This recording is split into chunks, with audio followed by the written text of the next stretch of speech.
Go.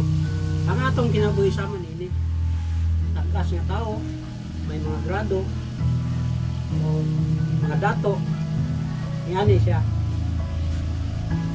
Kunya, napoy tao nga sama po niini nga dili siya ingon nga dato, di po siya ingon nga pobre.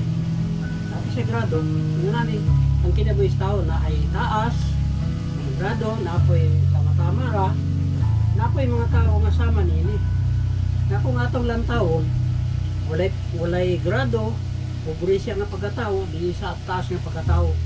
Pero di atubangan sa Ginoo nga ni atong kinabuhi. Tubangan sa Ginoo ang atong kinabuhi yun ani. Okay.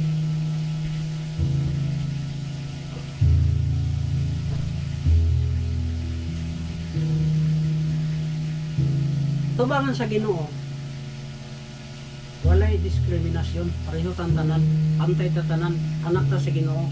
Walay dato, walay pobre, walay taas nga tao, atubangan sa Ginoo. Ingunan ni atong kinabuhi. Nga pantay ta, atubangan sa Ginoo. Pantay iyang pagtagad, pantay iyan. Kaya siya may nagbuhat na to.